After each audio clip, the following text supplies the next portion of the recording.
All right, we're talking with Army veteran Socrates Rosenfeld, co-founder and CEO of Jane Technology. Socrates, welcome to the show. Got a lot of really interesting things going on and some cool things to talk about, but I would like to go back and hear about what you did in the Army. Right on. Well, it's a pleasure to be on, Joe, and thanks for putting this podcast together. I didn't have this when I got out of the Army, and so thanks for giving back to the community and the next generation. Appreciate it.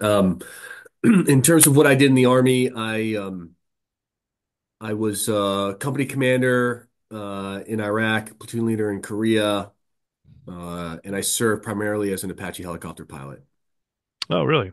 Well, fellow attack helicopter pilot, Cobra pilot myself. So, That's right, man. um, Snake pilot. yeah, I don't think I noticed that in your bio. Oh, every damn. All right, good to have you. Hey, Yeah, I know. I'm not like most Apache helicopter pilots that will tell you, first thing you meet them. Joking, a little bit joking. yeah. So, well, that was kind of an abbreviated version of what you did in the Army, but so how many years were you in the Army? Was in the Army, active duty for 7 years. If I were to synthesize what I did in the military, I took care of soldiers. It's what I did. The flying part came secondary to that, but it was a real honor and a privilege to be able to uh, earn the right to lead and serve. So that's what I did. I helped. I try to take care of people, which is not too dissimilar from what I'm doing now at Jane. Awesome. Can you talk about what your transition out of the Army was like? Difficult, unexpected, longer than I expected. I recently revisited the Odyssey, um, which was a story by Homer, ancient Greek story of Odysseus coming back from war. And I didn't realize this in high school when I was reading the book and revisited it, but that Odysseus took 10 years to come back home, Hmm. which I thought was a beautiful metaphor that this is not an overnight thing. And I thought it was going to be an overnight thing. I got out, I was 29 years old. I took my uniform off, thought I could just walk right into being a civilian again, being a husband again, being a brother and a son and a friend again. Um, but I really had to come back home. And what I mean by home was back home to my heart, to myself. It wasn't a physical place. And reading Odysseus's episodes, they call them, of trials and tribulations of getting back home, man, there were some parallels for me. I struggled with authority when I came out. I didn't want to follow rules because I had been following rules and I thought it was smarter. I thought, you're told that you are on the cutting edge of innovation in the army and that you're the best and brightest. And I was like, oh, what do civilians have to worry about to only realize, man, yeah, it's complicated in the civilian world, perhaps even more complicated than in the military. Uh, my physical health, I really didn't you run for PT tests and things like that, but I didn't really understand and appreciate wellness and well-being. So I had to pay back the debt there as I, was one of those pilots drinking a ton of coffee, dipping Copenhagen, and really trying to love myself again, Joe. And that was a struggle for me to love myself without, oh, I love myself when I get my Ranger tab, or I give myself a pat on the shoulder when I make pilot in command, or whatever that is. But just to be accepting of myself. And then from there, coming back home to that, I was able to accept my place in this world. Um, and I'm still working on the transition, Joe. It's been, 13 years, and I still feel like I'm coming back home. Uh, and now it's a lot less scary and a lot more fulfilling now that I have a sense of self again. So that was big for me, and cannabis played a big role in that early on because I couldn't come back to homeostasis Hmm. physically, mentally, emotionally. And I drank alcohol, I dipped smokeless tobacco, I worked out really hard. I was your prototypical veteran coming out not knowing who I was, and that there was power in being soft and power in being kind to myself. And I'm grateful that I had a support system around me, and also very grateful for the plant that it brought me a sense of peace again and homeostasis. And from there, I could do the work on myself, to do the healing work. And it's not for everyone. And I'm not saying it's a panacea. In fact, it's not, but it is a key that can maybe open a door from which you can, through which you can enter into the healing process. And I'm really grateful for the plant. So yeah, that's been my, if I were to summarize my transition, that was the experience. Huh. Awesome.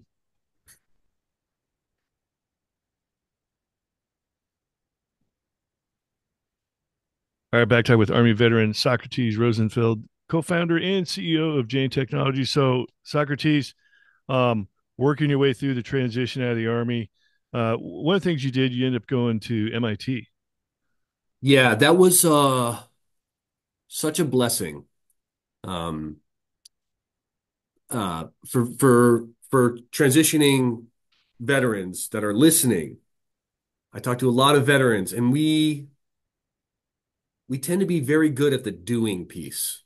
And what I mean by that is task oriented, knocking stuff off a list. We have a plan, we execute against that plan. And so when I got out, I was like, okay, what is next? Which is a very natural and understandable question to ask yourself. And so I applied. The story is I applied to Harvard Business School, and that was it. Mm-hmm. Because I thought, okay, well, you know, I literally Googled best business school in the world, Harvard. I knew nothing about business school. I didn't even know what you studied. I didn't even know like what business really was. It was just this kind of ambiguous, abstract term.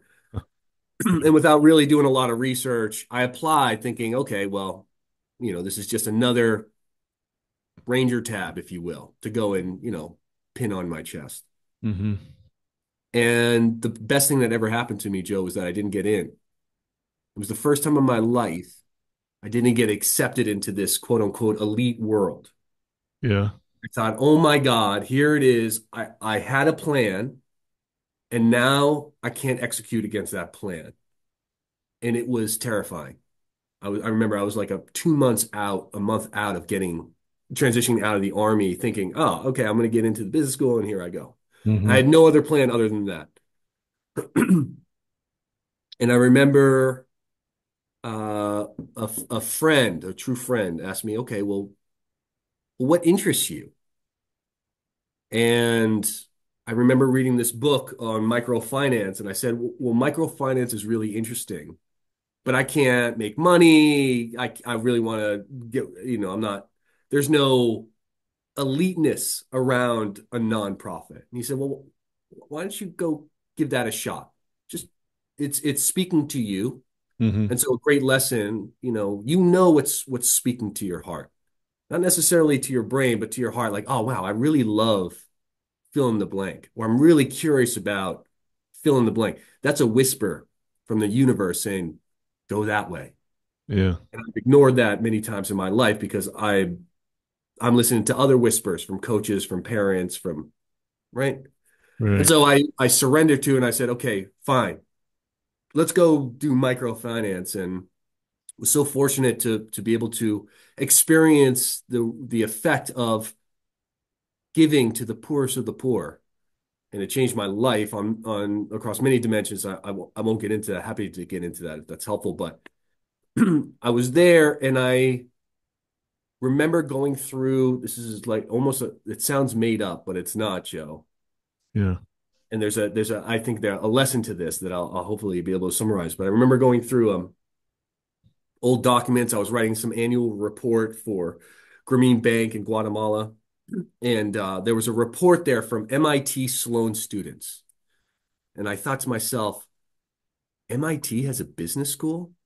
And that business school sent students down to Grameen to Guatemala to go and study microfinance from a business angle. And I Yeah. read the report, and it was a lot about how business can do good in the world. And I said, whoa, I'm going to go again, a whisper from the universe saying, go that way. Right. And I emailed the professor, shout out to Rick Locke, who didn't know who I was. And I said, "Hey, Professor Locke, I came across your study back in 2008. I think the time was 2011. The year is 2011. I said, can I go and meet you and understand what this school has to offer?" And I met him and he helped me apply and I got in. And so the first lesson there, and I'll talk about my business school experience, but the first lesson there for me, Joe, that was the first time in my life I followed myself and not the should. Uh, I followed without pay, without a plan. I just said, you know what? This is speaking to me. I'm going to go there, and thank God I had the courage to go there. And really, it wasn't my courage; it was the courage around my friends and family saying. Even my wife literally went with me uh, to help me kind of figure out what this was. yeah. And we 3, 4 months down in Guatemala. So don't deny yourself that. A friend of mine, Scott Harrington, introduced me to this theme of chasing the should. We're very good at the should, right? You're a Cobra pilot. You should do this. You should do that. Okay, I could do that. Right. But now when you get out, there is no more really should. There's the self. And that's scary for some guys. At least it was for me because I didn't chase myself in the Army. The Army told me what I should be doing. Hmm. And so here I was fortunate enough to get into MIT and I thought, okay, I'm going to learn about business and finance. And really, I did. But the most important takeaway from that experience, and I'm so grateful to MIT for creating a space where you can authentically be yourself, was that I had a safe space to be and not do, but just be. And here, you've earned the GI Bill as a veteran. I'm not saying you have to go to business school, but can you create some space where you're not just having to do, but you can pursue a passion of yours and really just create some time for yourself to just come back home to your heart? That's what business school provided for me. And there are other schools and internships and programs that will provide that. If you can do that, I would say 10 out of 10 times take advantage of that. And I know it's hard if you have children and dependents and your wife and there's money and all these things. But the investment early on to be able to do that, to get off the treadmill for a moment and just catch your breath and not just hop on another treadmill, I've seen has paid dividends to not only myself, but other veterans who have pursued a very similar path. So I can't encourage that enough is to join the Peace Corps, volunteer, even if it's part-time, to just carve out a safe space where it's not in the spirit of accomplishing anything, but in experiencing yourself, or helping others, serving others outside of the uniform. Man, that changed my life. And I don't think I realized it at the time, but I was so grateful to be guided to that path. And again, listening to the whispers from, the universe or myself or whatever God, whatever you want to call it. Yeah. Wow. I honestly, I think that's something that, so many veterans probably miss. They're stuck on the do instead of, being. Amen. Um, a lot of folks get out and just start doing and just bounce from one thing to another and never really sit back and have that safe space or safe time to contemplate, being and maybe what's coming next. So Yeah. very, very, very eloquent and observant way of putting it. So it's just phenomenal, good gouge on transition mentality and mindset. So ultimately, where did the entrepreneurship thing come from? Eventually, eventually let's get to talking about Jane Technologies and how you came out of MIT and ultimately Sure. ended up getting into that. So also interesting that when I applied to Harvard Business School the first time, I hired this consultant who did not know who I was.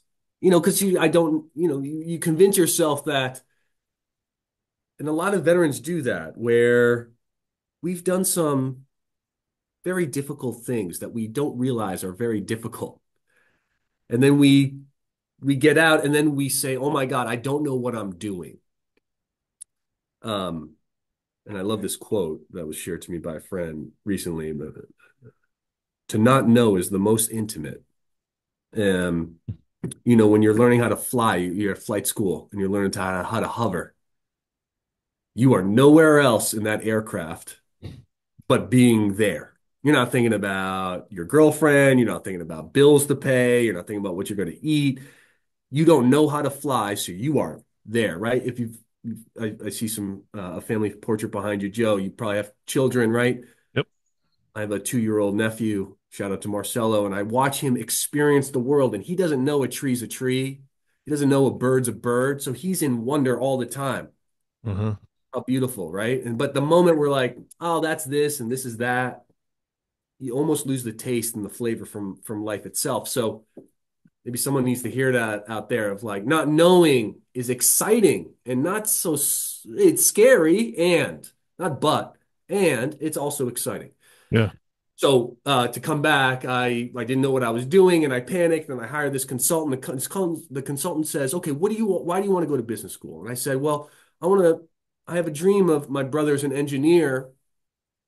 I want to create a technology company with my brother." And he laughed and he said, "Oh man, no, you're never going to get into business school with that."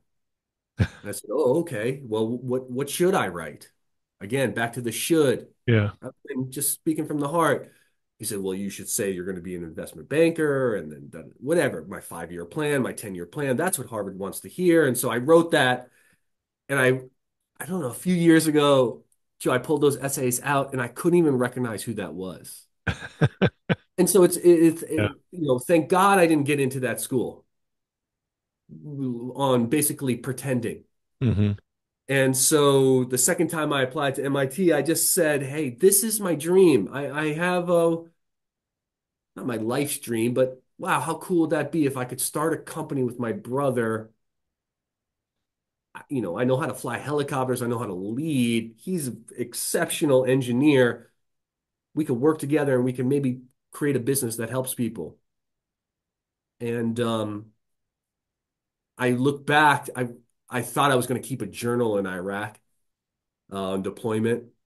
And I was just not present enough to keep a journal. But I wrote one journal entry, and it was that. I said, one day I'm going to live by the beach and I'm going to start a company with Abe.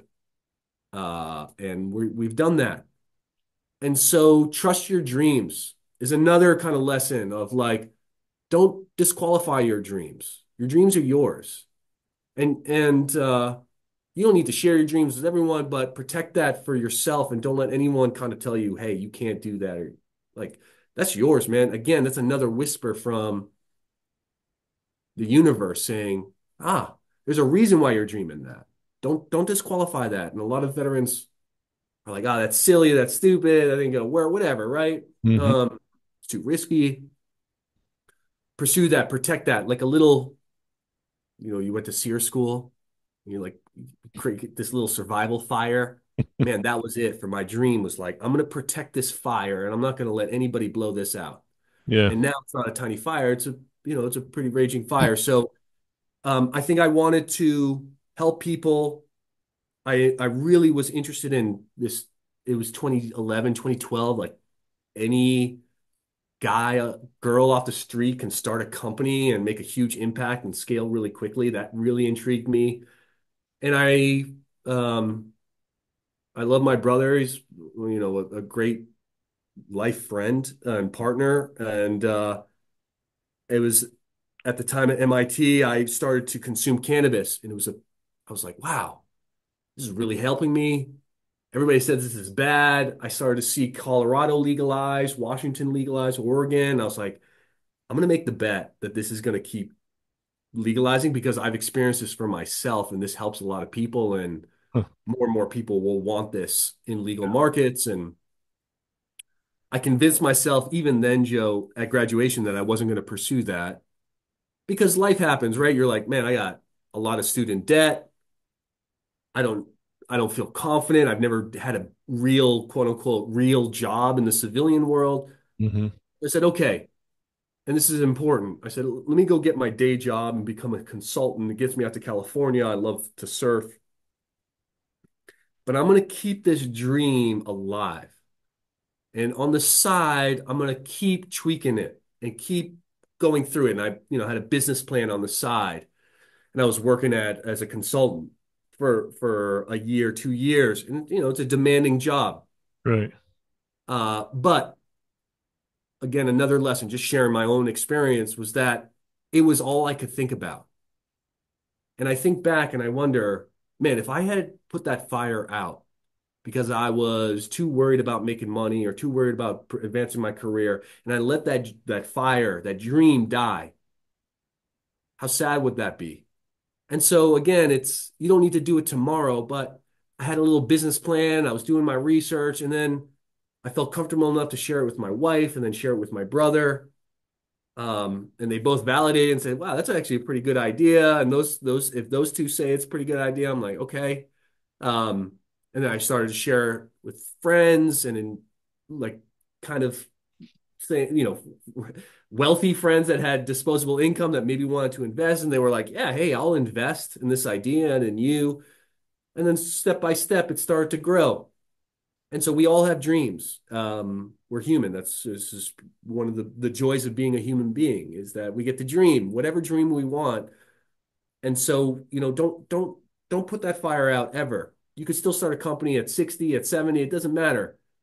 But continue to chase your passion and like what speaks to your heart, Mhm. protect that and take those incremental steps to continue to build that, a little tinder, a little few sticks, maybe a log, and then now all of a sudden you got something. And it doesn't have to be big, it doesn't have to make $1 billion, but man, to create something that you love, that you're passionate about step by step, the process, the journey is truly the reward, and the destination is just part of that process. Yeah, that it's beautiful, deep stuff. One thing I learned in the entrepreneurial process, my last couple of years in the Marine Corps, I went and got a master's in entrepreneurship. I'm like, Wow. well, I know I'm probably going back to the and fly for the airlines, but why am I going to get a master's in entrepreneurship? Because I really wasn't interested in any other thing, and I didn't know what it was going to do. I didn't need a degree to pad a resume. I already had a job when I retired, and I realized with the entrepreneurial process that in the military, we always say all you need is the vehicle to the fight. Doesn't matter Right. whether you're in an Apache or a Cobra or an F-18 or an F-35 or a Humvee or we used to call them black Cadillacs, but now we call them tan Cadillacs. Your boots, Right. whatever your vehicle to the fight is, that's what gets you to the fight. And ultimately, getting to the fight is the ultimate goal. It doesn't matter how you got there. The um, the entrepreneurial process is a process. So Yes. you take the one idea, and that's the proverbial vehicle to the fight. You run that through the process. If it comes out, it's not going to work. It's not a failure because now you've learned some of the process. You go back, you get another idea, you run that one through the process. So sometimes people get bogged down with I don't want to hear all this philosophical stuff. Like, the philosophical stuff is actually talking about the process, and the process is actually the important part, not necessarily the idea. Correct. Correct. I mean, we've seen that in the military, right? We, Mm-hmm. we, we spend weeks planning huge missions. Boom, we take first contact. Shit changes. Sorry for That's when swearing, but like stuff, the plans change. yep. And that's exactly right. No business at the time of ideation to the time of, full scale was the exact same. Impossible. Yeah. It doesn't work that way. So you're exactly right. And I think a lot of people are like, man, I need an idea because you hit on that so well. I would say just chase your passion, what interests you. And then from there you'll find, like with me with cannabis. I was like, dang, I really love this plant. I'm out in California. I'm ordering DoorDash or Uber, or I could get a flight, or I'm ordering stuff on Amazon. Shoot, man, why can't I do that in cannabis? That's my idea. So don't chase the idea as much as chasing a passion. And then from there, you'll be so passionate, so curious, and so inquisitive that it'll give you courage to go and chase problems. And then from those problems comes a solution. There's your idea. But exactly like you said, the idea is just a thing, it's the vehicle. Now you got to go in the journey and the process of iterating on that idea, and there are no failures, there's only learnings. I can't tell you how fulfilling that is. I also can't tell you how challenging and hard that is. But, we didn't join the military for easy. I don't think people choose the entrepreneurial path for easy as Right. well. It's the process of pursuing something that is uncertain that you find in internal growth is that's the real for me. That's been the real reward. One of my favorite things is the military mindset, which you know what that is. I think the only thing that comes close to that, or one of the things that comes closest to that, is the entrepreneurial mindset. Very Love it. very similar. Um, so I do want to take a couple minutes to talk specifically about Jane Technologies. What Sure. are you guys doing now? Run some numbers past us. Who are you serving? And Yep. what's the main core business? So we provide software for the legal cannabis industry. We're now in across 39 state markets. We have thousands of retailers and brands utilizing our software across e-commerce, Mm-hmm. advertising and media, payments, point of sale. Um, we last year processed over 4 billion in transactional volume. So we're large, and we have scale. If I were to summarize what Jane is, we are stewards of the industry. Um, Yeah. we believe that, yes, I got a question. I'm thinking please. like this business, it was an unserved niche mainly because tell me if it's still the same. Yeah, In the beginning, it's state legal, it's not correct. federally legal, and the Federal Reserve and the U.S. banking system is all federal.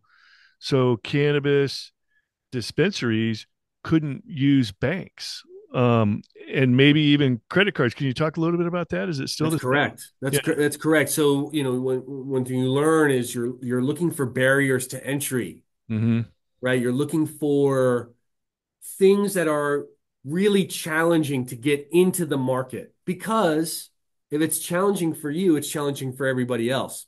And the challenge therein lies the solution. Somewhere in there, if you could figure this out. And so we saw that. We said, oh, okay, big guys like Amazon and Shopify and Uber and Square, and they can't get involved because of federal legality. But here Mm-hmm. you have states emerging and building these markets. Well, we're not a publicly traded company. We're not beholden to the SEC. Okay, is there an obviously within the confines of the law, can we take that risk or take a step into the uncertain world? And if we can navigate a solution in there, well, dang, it's going to be really hard for other people to do that as well. And so a great lesson for aspiring entrepreneurs there is go where it's hard. Because if it's easy, everybody can go there. Mm-hmm. And to your specific question, Joe, around banking, yes, there is no federal bank. These big banks like, USAA, for instance, which backs a lot better, they're not banking the cannabis industry. But there are these state sanctioned, state regulated financial institutions that are now doing that. And so it's not an issue anymore, but Okay. it was an issue back in 2017. And so was software. I remember walking into dispensaries back in the day in California, and they would look at me funny, being like, why would I need an online store? And I remember thinking to myself, like, man, it's 2017, like, gotta have an online business. But that was so foreign to them because they were operating in the quote unquote gray market.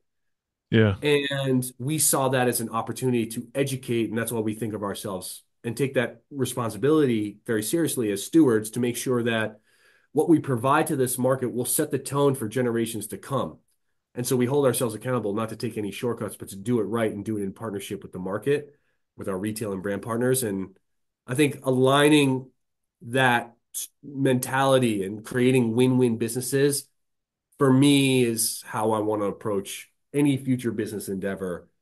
Because if a company wins, and we see that in tech a bunch, right? Tech company wins, the customer loses. Tech company wins, the brand loses, right? I can point to many examples. I won't call them out here. Yeah. Um, and it's hard to find win-win solutions. But if you can do that, and it's extremely difficult, man, now you got a sustainable, scalable business that can go and that can grow alongside the market. So yeah, go where it's hard is a great lesson that I've come to um, take with me in my future business endeavors, and something that the team talks about here at Jane all the time. Yeah. So you're able to serve that essentially unserved niche known as the dispensaries. And I mean, I remember hearing the stories about all they can only take cash. Cash, And right, then they have a problem like, well, what do I do with all this cash? Of course, a lot of people are like, oh, I think I'll figure out some. Well, yeah, dude, you got like, you just took in $10,000 of cash today. right, Where are you going to put it? Where are you going to put it in right, your mattress? You can't take it to your bank. right. It's a security issue. And what I saw back in Colorado, with First Legal Market, uh, was that there were actually military veterans in security, having security business, not only to secure your dispensary during off hours because there was cash sitting in the safes there, but also like to deliver millions of dollars of cash to the bank, right? Or it was wild. Those businesses have since gone away since things are a lot more commercial and above board now. Mm-hmm. But that's a very interesting lesson of, okay, if it's easy, if this thing seems too easy, it's going to be easy for every other competitor. Mm-hmm. But again, if you can find a challenge and figure out that challenge, man, now you got some value that you can capture and grow from there. So yeah, barriers to entry, as challenging as it is, are opportunities for a very valuable business. Interesting. So if we want to find out more about Jane Technologies, where do we go? We go to our website, iHeartJane.com, download us on the iOS app, the Jane app, and hit us up at info at iHeartJane if you got any questions. And I read those emails. So if you want to learn more, feel free to reach out, check it out. That's awesome. And we are past our time, our normal time. So Socrates, I want to give you the last word. I always like to ask if you're talking to somebody in the military or somebody that just got out and they want to get into business for themselves, uh, become an entrepreneur, what kind of advice comes to mind? Well, my name is Socrates, so I apologize for the philosophizing. How did your parents know when you were born that Socrates is going to be the perfect name for you? They didn't, man. It's still an experiment for my mom. She still, jury's out, still. But oh, man, I have a lot that I want to share. I think the most important is remember who you are. Um, remember who you are, not Captain Rosenfeld, not Pilot Crane, who you are, and really only you know that. And again, like Odysseus coming back uh, from war. You're coming out of something, and it is going to be your journey. The journey isn't external. As fun as that is, oh, where can I move? Where can I live? What can I do?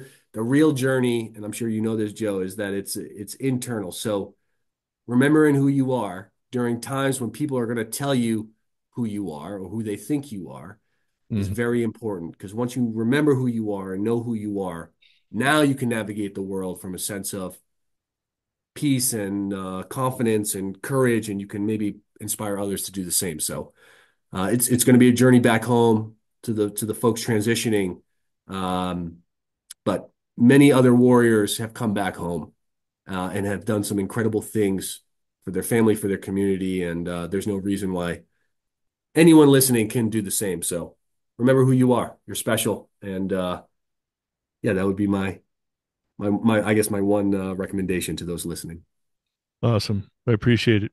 All right, Socrates, thanks for sharing your personal story and your veteran entrepreneurial success story, and look forward to seeing your future success. Thank you, brother. Appreciate you putting us on. You bet. All right, these two veterans are Oscar Mike.